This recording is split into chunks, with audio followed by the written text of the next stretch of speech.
नाजायज रियासत के सदर का ये बयान सुने जो खुले आम दुनिया के सामने ये इकरार कर रहा है कि अगर आपके हाथ में एक स्मार्टफोन मौजूद है तो इसका मतलब है कि मेरे मुल्क का बना हुआ एक टुकड़ा आप इस्तेमाल कर रहे हैं, यानी हमारा एक जासूसी का आला आपके हाथ के अंदर है। But do you have cell phones?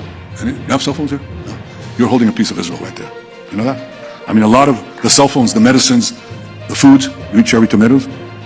You know where that was made? आप अच्छी तरह से जानते हैं कि किसी भी मुल्क का सदर ये बात बिला वजह नहीं कर सकता, और आप ये भी जानते हैं कि नाजायज रियासत इस वक्त टेक्नोलॉजी और साइबर सिक्योरिटी के अंदर चाइना यानी ताइवान के बाद दुनिया को लीड कर रही है। And we need to find innovative ways how to defend ourselves. Israel builds its cyber arsenal. और आप ये भी जानते हैं कि इसी जासूसी के इंस्ट्रूमेंट को मोसाद इस्तेमाल करती है अपने दुश्मनों को ट्रेस करने के लिए। और वो मशहूर मोबाइल हैकिंग सॉफ्टवेयर तो आपको याद होगा जिसका नाम था पेगासस, जिसको ये नाजायज रियासत दुनिया की गवर्नमेंट्स को बेच रही थी ताकि वो अपने लोगों के लिए जासूसी कर सके। Just a single text. It can bypass your phone's security and install spyware that grants complete access to your device. It can access every message you've ever sent. It can access every message you've ever received. It can access every photo, every video, every email. It can turn on your microphone. And it can do all of this without you ever knowing. एक time के अंदर इसका बहुत शोर हुआ था और वो भी इन्हीं का बनाया हुआ था। आज भी बहुत लोग ये बात नहीं जानते कि अगर आपके हाथ में स्मार्टफोन मौजूद है तो वो सिर्फ फोन नहीं है बल्कि जासूसी का आला है। और इसीलिए आप देखते हैं कि दुनिया के मशहूर तरीन लोग, खास तौर पर टेक कंपनीज के मालिक और इसके अलावा इंपॉर्टेंट लोग जैसा कि वजीर आजम, सदर वगैरह, आज भी अपने ऑफिस के अंदर सिक्योर कम्युनिकेशन के लिए और जासूसी से बचने के लिए लैंडलाइन फोन को इस्तेमाल करते हैं और अपने फोन के कैमरास को ढक कर रखते हैं। क्योंकि ये सच है कि आपके मोबाइल फोन के ही जरिए आपके कैमरे को कंट्रोल किया जा सकता है, आपकी लोकेशन पता की जा सकती है और वो जान सकते हैं कि आप इस वक्त क्या बोल रहे हैं, क्योंकि वॉइस के जरिए वो आपकी वॉइस को भी सुन सकते हैं। मतलब आसान अल्फाज के अंदर आपके स्मार्टफोन के जरिए, हैकिंग के जरिए वो सब कुछ करना पॉसिबल है जो कि आम तौर पर आप अपने फ़ोन के साथ करते हैं। मिसाल के तौर पर आप कैमरा इस्तेमाल करते हैं, ऑडियो इस्तेमाल करते हैं और इसके अलावा आपकी लोकेशन वगैरह के लिए GPS इस्तेमाल करते हैं। और अभी भी अगर आपको यकीन ना आए तो ज़रा ये इसराइली चैनल के कान की एक रिपोर्ट देखें जिसके अंदर ये शख्स ने प्रैक्टिकल करके दिखाया कि किसी भी शख्स का स्मार्टफोन हैक करना कितना आसान काम है। वीडियो में देखा जा सकता है कि ये हैकर अपने सामने बैठे शख्स के फ़ोन से उसी टाइम इसकी तस्वीर बनाकर अपने कंप्यूटर पर इसको दिखाता है और इस शख्स को जिसका मोबाइल फ़ोन है इसका कोई इशारा तक नहीं मिलता। अब ये हैकर बताता है कि मैंने एक सीक्रेट सॉफ्टवेयर तुम्हारे मोबाइल फ़ोन के अंदर इंस्टॉल किया है जो कि तुम्हारी हर प्राइवेट चीज़ मेरे तक पहुंचाता रहेगा। और सिर्फ यही नहीं बल्कि वो ये भी कहता है कि मैं इस मोबाइल के अंदर एक ऐसा मोड भी ऑन कर सकता हूँ कि ये हर सेकंड के बाद तुम्हारी फ्रेश तस्वीर लेकर मुझे भेजता रहेगा जैसे कोई लाइव वीडियो चल रही हो। और ये भी बताएगा कि तुम्हारी लोकेशन कहाँ पर है, तुम कहाँ पर मौजूद हो, कहाँ पर सोते हो, कहाँ पर रहते हो, किसके साथ मिलते हो, कहाँ पर सफ़र करते हो, मुझे सब कुछ पता होगा। और फिर उसी टाइम उस शख्स की आवाज़ को रिकॉर्ड करवा कर, जो कि वो पर्सनली बात कर रहा होता है, इसको अपने कंप्यूटर पर सुनवाता है तो सामने बैठा शख्स बिल्कुल हैरान हो जाता है। אין שום סיכוי בעולם שאתה מצליח להקליט את הדבר הזה עכשיו כל כך מהר. בוא נראה. נוצר לנו פה קובץ, בוא ניקח אותו. אין שום סיכוי בעולם שאתה מצליח להקליט את הדבר הזה עכשיו. אני לא יכול לדעת בשום צורה שאתה עכשיו מצלם אותי, מקליט אותי, יודע איפה אני נמצא. ये हैकर बताता है कि ये सब कुछ करने के लिए मुझे बस आपके मोबाइल फोन पर एक सॉफ्टवेयर इंस्टॉल करना है, वो चाहे मैं आपके मोबाइल फोन को पकड़ कर करूं या फिर कोई लिंक आपको सेंड करके। और अब जरा जाकर सोचें कि जब इस बंदे ने ये कहा था कि आपके हाथ के अंदर हमारा बनाया हुआ एक इंस्ट्रूमेंट है तो ये खबर अब सेंस भी बनाती है। और सिर्फ यही सबूत नहीं है बल्कि हाल ही में खबर आई है जो कि इसराइली न्यूज़ एजेंसी ने छापी है जिसके मुताबिक आईफोन अपने 17E मॉडल को लॉन्च करने जा रहा है। और क्या आप जानते हैं कि इसकी चिप जो कि एप्पल अपने हर लैपटॉप, अपने मोबाइल फोन और हर इलेक्ट्रिक डिवाइसेस के अंदर इस्तेमाल करता है क्योंकि ये उस मशीन का दिमाग होता है। क्या आप जानते हैं कि ये चिप्स रिसर्च एंड डेवलपमेंट के तौर पर कहां पर बन रही हैं? जी हाँ, इसी नाजायज रियासत के अंदर। और मैंने ऊपर बताया कि ये खबर खुद इस नाजायज रियासत के न्यूज़ आउटलेट जिसका नाम है यरूशलेम पोस्ट, इसने छापी है ताकि प्राउड फील करवा सके। अल जजीरा ने इस खबर के बाद इन्वेस्टिगेशन करने की कोशिश की और एप्पल के CEO से इस पर वजाहत मांगी, लेकिन इन्होंने जवाब देने से इनकार कर दिया।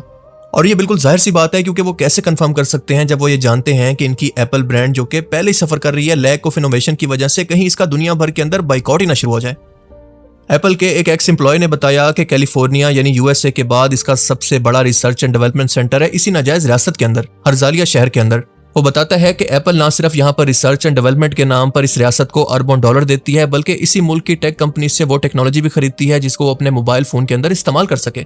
मतलब आसान अल्फाज के अंदर इसकी इकोनॉमी को फायदा देती है ताकि वो गजा के लिए मजीद बम खरीद कर इसको तबाह कर सके। और इस वक्त भी एप्पल के चिप्स, कैमराज और इसका हार्डवेयर इसी जगह पर डिजाइन हो रहे हैं। ये रिसर्च और डेवलपमेंट सेंटर इतना बड़ा है कि यहाँ पर तकरीबन 2000 के करीब इंजीनियर्स काम कर रहे हैं और इस टेक कंपनी का पेज खोलें तो यहाँ पर अभी भी वैकेंसीज मौजूद हैं इंजीनियर्स के लिए। एप्पल को लगता है कि वो चुपके से ये सब कुछ करेगा और दुनिया के सामने इंसानियत और ह्यूमन राइट्स की बातें करके सबको बेवकूफ़ बना लेगा, लेकिन उसको पता नहीं है कि सोशल मीडिया के दौर के अंदर खबर छुपती नहीं है। अब इसका साफ मतलब यह है कि किसी भी टेक कंपनी के सबसे ज्यादा पैसे, सबसे ज्यादा कमाई जिस चीज पर खर्च होती है यानी रिसर्च एंड डेवलपमेंट पर, वो सबसे ज्यादा पैसा इस नाजायज रियासत को दिया जा रहा है। और इसके अलावा एप्पल कंपनी कॉर्पोरेट टैक्स इस नाजायज रियासत को अलग से देती है। मतलब सबसे ज्यादा रिसर्च एंड डेवलपमेंट यहाँ पर होती है, लेकिन इनकी मैन्युफैक्चरिंग ताइवान की कंपनी TSMC करती है, जबकि अगर फोन की असेंबलिंग की बात की जाए तो ये चाइना, इंडिया और वियतनाम जैसे मुल्कों में होती है जहां पर लेबर सस्ती हो। आप सभी लोग जानते हैं कि गजा पर जारी मजालिम के बाद पाकिस्तान, इंडिया और दुनिया भर के मुसलमानों के अंदर इसराइली और इसकी पुष्टपनाही करने वाली कंपनियों के बाइकआउट की लहर देखने को आई। हमारे उलमा कराम और मशहूर लोग फास्ट फूड और डेली इस्तेमाल की प्रोडक्ट्स की बाइकआउट की बात तो करते हैं, लेकिन अब देखना यह है कि ये एप्पल कंपनी के बाइकआउट के लिए कब खड़े होते हैं, और अगर वो ऐसा नहीं करते तो इसका मतलब यह है कि इनके कॉल और फेल के अंदर तजाद है। और वैसे भी ये कंपनीज अपने फायदे के लिए कई सालों से आपको लूटती आ रही हैं। मिसाल के तौर पर इन कंपनीज ने मिलकर, खसूसन एप्पल ने मेमोरी कार्ड का तस्वुर ही खत्म करके अपने फोन की स्टोरेज इंट्रोड्यूस करवाई, और हर एक्स्ट्रा स्पेस के लिए वो हजारों रुपए चार्ज करता है।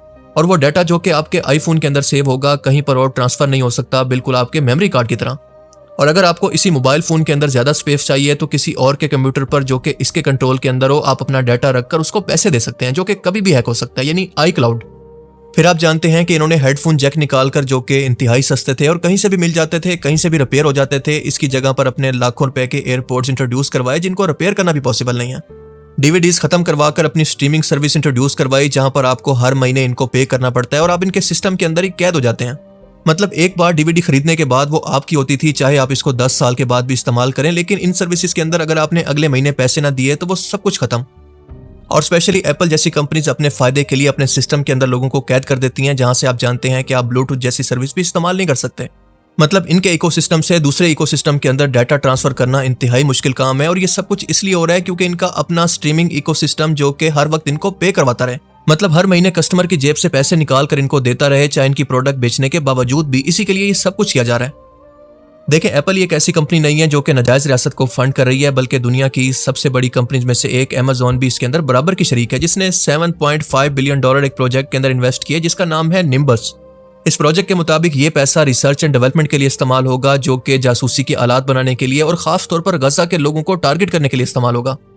मतलब इसका मकसद था कि इस तरह की टेक्नोलॉजी को डेवलप करना जो कि ढूंढ कर और टारगेट करके किसी भी सिविलियन को टारगेट कर सके, इसकी पहरेदारी के लिए इस्तेमाल हो, यानी सर्विलेंस के लिए। और यही टेक्नोलॉजी इस्तेमाल करती है ये नाजायज रियासत गजा के लोगों को टारगेट करने के लिए। और सिर्फ यही नहीं, बल्कि अमेज़न के साथ साथ गूगल भी इसका पार्टनर है, जिसने अपनी क्लाउड सर्विसेज यानी डाटा जो स्टोर होकर आता है उसको स्टोर करने के लिए अपनी सर्विसेज दी हैं। और इसी चीज का पता चलने के बाद, अपने जमीर की आवाज सुनने के बाद, ना सिर्फ अमेज़न बल्कि गूगल के एम्प्लॉयज ने भी इस्तीफे देकर तहरीक चलाई और एहतजाज किया। उनका साफ तौर पर यह कहना था कि ये AI एल्गोरिदम और डाटाबेस सिर्फ फलस्तीनियों की हरकत पर नजर रखने के लिए, इनके चेहरों की शनाख्त करने के लिए यानी फेशियल रिकॉग्निशन के लिए, और टारगेट की निशानदेही यानी इनको टारगेट करने के लिए इस्तेमाल हो रहे हैं। लेकिन इसके बावजूद इन कंपनीज ने ये एग्रीमेंट खत्म नहीं किए। Police entering the office of the CEO of Google's cloud division to clear employees who had staged a sit-in protest for more than 8 hours. It happened at the Sunnyvale office, close to the company's main headquarters in Silicon Valley. देखिए, अब एक सवाल पैदा होता है कि आखिर हम इस सिस्टम से निकल कैसे सकते हैं, आखिर इसको काउंटर करना कैसे पॉसिबल है। और बिल्कुल साफ और सीधी बात है कि अगर हमें इन चीजों से निकलना है तो सबसे पहले सेल्फ इंडिपेंडेंट होना होगा टेक्नोलॉजी और रिसर्च के अंदर। इस वक्त सूरत हाल यह है कि उम्मत मुस्लिमा तारीख के एक ऐसे मोड़ पर खड़ी है जहां पर जज्बात, नारों और आर्जी एहतजाज से आगे बढ़कर अकली, हिकमत अमली और लंबी प्लानिंग की जरूरत है। और जब तक हम गैरों की बनाई हुई चिप्स पर, डिवाइसेस पर, सर्च इंजन और जंगी एल्गोरिदम पर डिपेंडेंट रहेंगे, हम इन्हीं के इशारों पर ही चलेंगे, चाहे हमें मंजूर हो या नहीं। हमें एप्पल, गूगल, अमेज़न और बाकी मगरबी और नाजायज रियासत पर मबनी तकनीकी इकोसिस्टम का मुकाबला करने के लिए अपनी research and development centre, chips और डिवाइसेस बनाना होंगी। और आप अच्छे से जानते हैं कि इंटरनेशनल पॉलिटिक्स के अंदर सिर्फ वही आवाज सुनी जाती है जिसके पीछे मजबूत इकोनॉमिकल पावर खड़ी हो। खास तौर पर अरब मुस्लिम मुल्कों को अमेरिका की पनाह तलाश करने की बजाय आपस के अंदर एक मजबूत ब्लॉक बनाना चाहिए, ताकि तमाम मसालिक, कौमियतों और खितों की तकसीम से निकलकर हम बहसियत उम्मत इकट्ठे हो सकें। हमें अपने नौजवानों को सर्वाइवल की जिंदगी से हटाकर इनको एक ऐसा माहौल देना होगा कि वो साइंस और टेक्नोलॉजी और रिसर्च के अंदर मगरिब से आगे निकल सकें। पर अफसोस कि हम मुस्लिम मुल्कों के नजदीक सिर्फ ऊंची इमारतें बना लेना, ऊंचे डेवलपमेंट के शहर बना लेना, ये हमारे नजदीक तरक्की है। हमें अपनी कमाई का ज्यादातर हिस्सा इसी रिसर्च एंड डेवलपमेंट पर खर्च करना होगा, जिस तरह से ये मगरिब की कंपनीज कर रही हैं। और अगर हम ऐसा नहीं करेंगे, अपनी हालत को नहीं बदलेंगे अभी से, तो अल्लाह पाक भी हमारी मदद नहीं करेगा, क्योंकि अल्लाह का खुद ये फरमान है कि अल्लाह ताला किसी कौम की हालत को उस वक्त तक नहीं बदलता जब तक कि वो खुद अपनी हालत को बदलने की कोशिश न करे। अल्लाह ताला से दुआ है कि वो हमें समझने की और नेक अमल करने की तौफीक अता फरमाए।